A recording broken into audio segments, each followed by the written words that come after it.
Ang tamad na langgam. Sa ilalim ng isang malaking puno sa kagubatan, libo-libong langgam ang nagsimula ng kanilang araw. Nagmamartsa at nagtatrabaho ng walang kapaguran.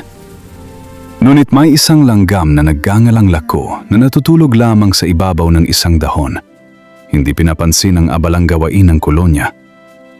Pinagalitan siya ng mga manggagawang langgam. Lako, tumunong ka naman sa amin! Ngunit humikab lamang si Lako at sinabing, "Mamaya na, pagod pa ako."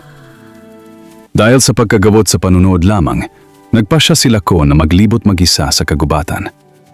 Bigla na lamang may malaking anino na lumitaw sa ibabaw niya, isang higanteng dasal na mantis. Napatigil si Lako sa takot. Hindi pa siya kailanman nakakita ng ganitong mandaragit. Tumakbo siya ng mabilis hanggat kaya ng kanyang maliliit na paa, habang ang mga dahon at sanga ay nababali sa kanyang dinadaanan. Biglang sumugod ang mantis. Nakahandaan matutulis nitong mga kuko para umatake. Sa malayo, nakita nila ko ang daanan ng kanilang kolonya. "Tulong! Iligtas ninyo ako!" Sigaw niya, puno ng desperasyon.